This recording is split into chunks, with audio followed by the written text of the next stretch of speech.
Hi, my name is Ori the Fanfic Guy, and today I'll be reading Chapter 1 of the Thunder Stone Reboot, a fairy tale fanfiction by MyDearWatson that you can find on fanfiction.com today.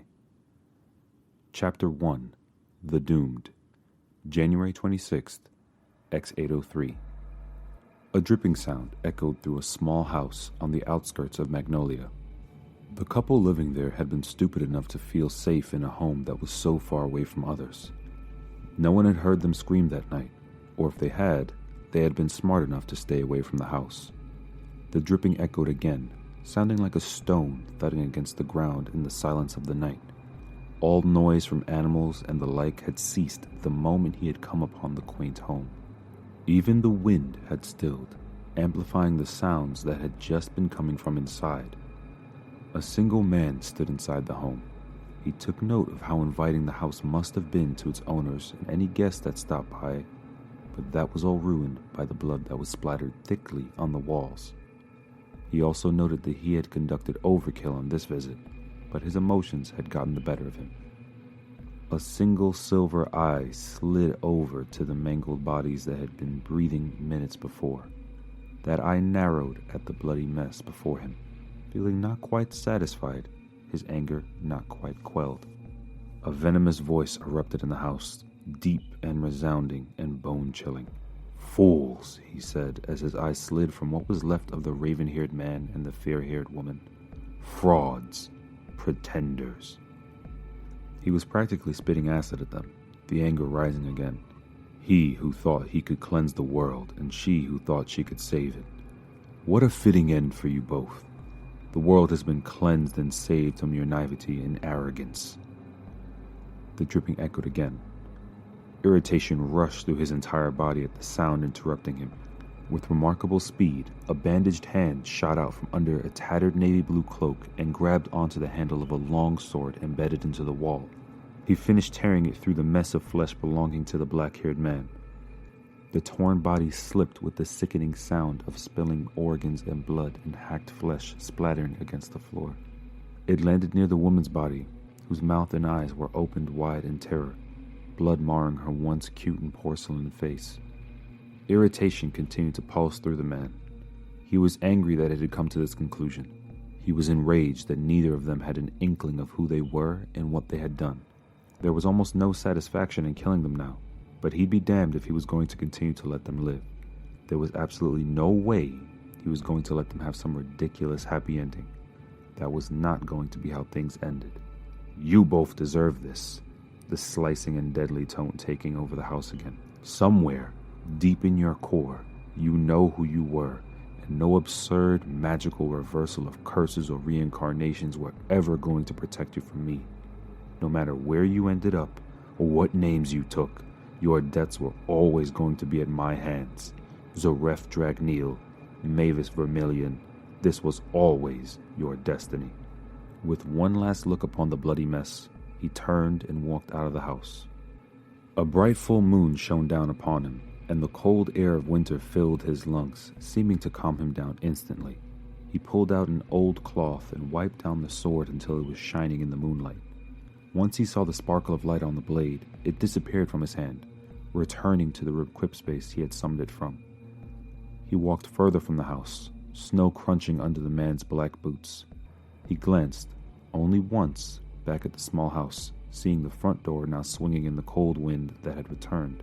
He almost felt sorry for the poor soul that would find what was lying inside. Almost. A light beep caught his attention. He reached into his cloak, pulling out a thin and small tablet.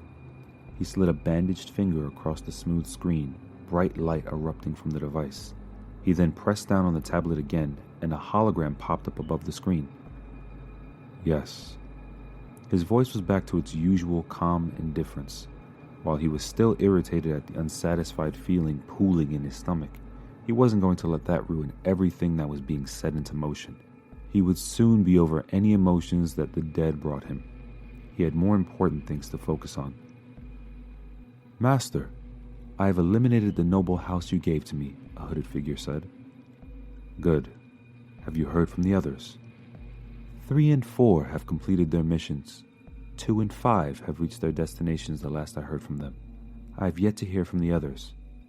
Things are moving smoothly then. In a week's time, everyone should have their missions completed. When they are finished, tell them to move back to the guild. Yes, Master. Have you completed your own mission as well? I have. Things can be set into motion now. The hooded figure in the hologram gave a gleeful little laugh, and he could picture the smile quite easily. See you soon, Master. He clicked the hologram closed and shoved the tablet back into his cloak. The crunching of snow began again as he moved forward into the cold night, the wind billowing out his cloak behind him. The parade begins its march tonight. February 5th, X803. A heavily bearded man stepped out into the train station that ran 20 miles outside of the mountain town of Wintergreen. He breathed in deep, finding comfort in the colder climate that Wintergreen carried compared to many of the other towns and cities in Fiore. It felt clean and refreshing and like home. Only a handful of other people had gotten off the train with him, leaving the station rather empty.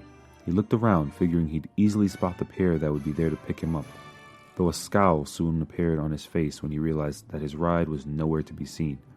He pulled his thick white coat tighter around him, knowing he'd better start the walk home while he was still somewhat warm. Though it was after 3 steps across the train station that he heard the roar of an engine and shouts belonging to the idiots that belonged to him. Slow down, we're gonna crash. I know what I'm doing. Diesel ain't the only one who can drive. Yeah, well, you returned one of his cars in pieces, and I'm pretty sure he'll make sure you won't ever drive again. I can take that loser on anytime. While the two continued bickering, they failed to notice the train station coming into view, and the workers on the station waving them down to stop. The bearded man sighed and let off a loud whistle. It caught the attention of the pair instantly. Sir, stupid, his companion said. Hit the brakes! The sound of screeching tires filled the train station. The vehicle came to a halt right before the ground became the wood of the train station platform. The pair in the car let out sighs of relief before looking up into the eyes of the bearded man, laughing nervously. The train station workers turned to look back at the man with relieved looks, one of them saying, "Thank you, Mr. Maddox," before they returned back to their duties. He nodded to the workers before setting a hard stare on the pair still in the car. Sir, welcome home. Maddox grumbled as he walked towards the car. How many times do I have to tell you not to call me Sir, Titan? And get out of the car. I am driving home. I can handle it. Maddox looked down to the barely an inch of space between the ground and the wooden platform and then looked back up at Titan with a flat stare. Fine. I'll move, he huffed. Tejil, move to the back. What? Hell no. It was your reckless driving that got you kicked out of the driver's seat. I'm not moving for you. Titan huffed again, but moved to the back of the car without further argument. Maddox threw his pack into the back of the car with Titan before getting into the driver's seat of the sleek black SUV. He started up the vehicle, and the trio was off towards Wintergreen. Where's Tiger? Maddox asked, glancing back at Titan. He didn't want to come out into the cold. Tejil laughed at the pouting face of the large and muscled man. More like he was having more fun hanging out with Ink and Diesel, and you couldn't handle that. The brunette was answered with a heavy kick to the back of his seat. Maddox shook his head, the colorful beads strung randomly throughout his beard clacking against each other as he did so. But he finally let a smile slip across his face. I hope things have been going well at the guild while I've been in Clovertown. Things have been as normal and as boring as ever, Tejil answered, running a hand through his shaggy hair. A few missions through the week, but nothing overly exciting. One of them was even here in town, helping the post office deliver some backed-up mail. Miyako and her team cleared that one in a few hours. That does sound a bit boring, Maddox said, scratching his chin. But it gets like this in the winter sometimes. I'm sure things will pick up soon enough. Also, speaking of excitement, where's your third wheel, Kokuo? Pfft, Diesel wouldn't let her anywhere near his cars, Tejil said with a loud snicker. You should have seen me convincing him to let Titan into the car. Yes, I do suppose that would have been a bad combination, Maddox said, picturing Titan and Kokuo in the car together, knowing it would only take about 2 seconds before a fight would break out between them. When we left, we heard her shouting at Diesel, calling him an evil black dragon. I still don't know how he gets Black Dragon as a name and I get Rock Monster, Titan said, grumbling. You are a rock monster, though, both Maddox and Tejil thought, knowing better than to voice that opinion to the man in the back. So, how did the Guildmaster Summit go? Tejil asked, glancing over at the older man. Any happy emotions he'd been feeling went straight out the window upon hearing the question. It was a lot to discuss. You don't have to talk around what the summit was for, Titan said, crossing his arms. We've read the newspapers here in town, and on our tablets. It's about all those murders that happened in the last week. Maddox was quiet for a moment, deciding whether or not to discuss what was happening in Fiore with his mages or not. I don't have too much information I can give you boys that you don't already know. If you want to hear more on the subject, you can join me at the town hall when I meet with the council to discuss what's going on. Nah, Tejil waved him off. We can speculate what's going on at the guild just as well as at the town hall. If you think we need to know something, you'll tell us, yeah? Yes. While the two men seemed satisfied with his answer, Maddox still felt uncertain about telling his guild any major details. He had seen the crime scene photos, and what he saw was not right. It was cruel and sadistic with what happened to most of the people that were killed, especially that couple in Magnolia. He was certain he was going to have nightmares over it, and he didn't see the need to spread that horror onto his mages. Light banter filled the car after that between Tejil and Titan, passing the time until the car came up the last steep hill that led to Wintergreen. Once they were over the hill, what lay before them was another comforting sight to the Guildmaster. It was a rather large town, but not quite big enough to be a city. Plateau after plateau created the town, each level holding specific buildings. At the very bottom held the shopping and business district, where all sorts of things could be found and sold. Many of the shops made wintergreen-infused lip balms, lotions, medicines, gum, and many other uses of the wintergreen plant that grew in abundance in the town. There were also a good number of blacksmiths in town, creating things from weapons to designer shells that they sold in town and exported to other towns and cities. And bars and taverns and pubs were aplenty. Up on the next plateau sat the housing district, the homes there being just as sturdy as the people who occupied them and the mountains that surrounded them. On the plateau above that were large, important buildings, such as the town hall and the main company that exported Wintergreen's goods, Wintergreen Inc. The next plateau, the one that the trio in the car were currently on, held their mage guild, Thunderstone. It was built right into the mountains, sticking out like a 3D carving. There was one final plateau, high above the guild hall, that disappeared into the foggy clouds that often hung around the mountains.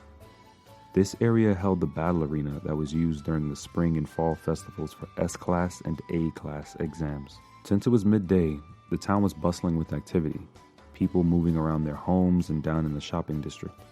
It was a town that Maddox wholeheartedly loved, not just because he had grown up there, but because it was a town that took care of itself. No one boasted about money or showed it off, and no one went cold or hungry.